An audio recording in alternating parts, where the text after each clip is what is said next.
छोटे और उसके अलावा अदर रिसोर्सेज जो कि लेजिटिमेट हैं उनको सभी को यूज़ कर रहे हैं। और इस वक्त ताज़ा जानकारी ले लेते हैं चंडीगढ़ से। आकांक्षा सक्सेना हमारी संवाददाता मौजूद हैं। आकांक्षा, सबसे पहले इस वक्त यही जानना चाहेंगे कि क्या कुछ स्थिति है, किस तरह से जो बॉर्डर एरियाज हैं जहां पर ये कूच कर रहे हैं किसान, वहां पर इस वक्त क्या कुछ वहां से आपको अपडेट मिल रहा है? जी आयाज, आप जो सबसे लेटेस्ट अपडेट है वो तो यही है कि आपकी गैस जो है वो छोड़ी गई थी वहाँ बॉर्डर के ऊपर। और क्योंकि कल से ही जो है किसान के जो जत्थे थे वो पंजाब से इकट्ठा होना शुरू हो गए थे। और बॉर्डर सारे के सारे ही जो हरियाणा से लगते पंजाब के बॉर्डर में उन्हें सील कर दिया गया है। वहाँ पे पुलिस तैनात है। उसके अलावा ऑल्टरनेट रूट दे दिए गए हैं ताकि आवाजाही जो है वो चलती रहे लोगों की।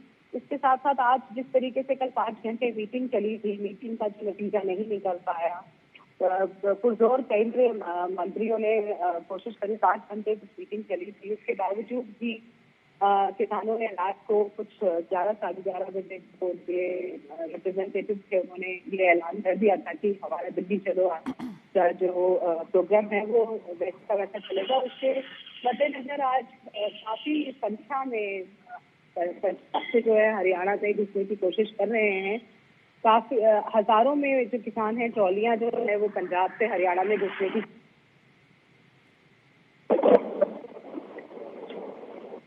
बिल्कुल आकांक्षा, किसान बातचीत करें, लगातार ये सरकार की तरफ से कहा जा रहा है।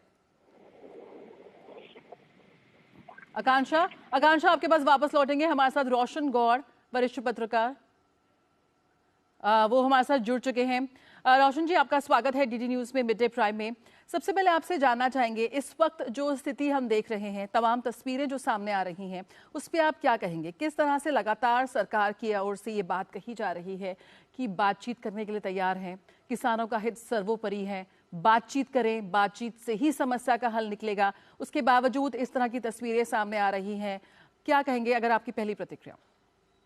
देखिए, मैं भी कृषि मंत्री अर्जुन मुंडा जी है उनको सुन रहा था। उन्होंने एक बात कही कि कुछ लोग ऐसे हैं इस आंदोलन में जो शांति नहीं चाहते हैं, कोई व्यवधान खड़ा करना चाहते हैं। मुझे लगता है कि ये अंडरलाइन है, क्योंकि अभी आपको पता ही है कि 15 मार्च के आसपास लोकसभा चुनाव की घोषणा होने वाली है।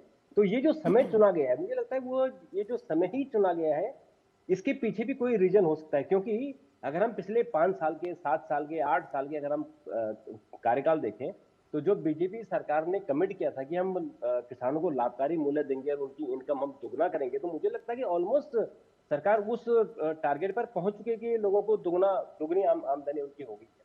और जो 2021 में इन्होंने आंदोलन किया था, जो 3 कानून सरकार ने बनाए थे, उस कानून को भी सरकार ने किसानों के आंदोलन के कारण वापस ले लिए।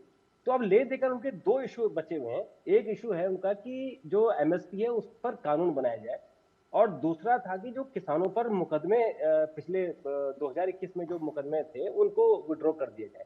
तो मुझे लगता है कि जो इनके बीच बातचीत हुई है, उस बातचीत में मुकदमे वापस लेने की बातचीत तो हो गई है। और शायद कल जो मैं देख रहा था कि जो लखीमपुर खीरी के किसानों से मुकदमे भी वापस हो गए हैं।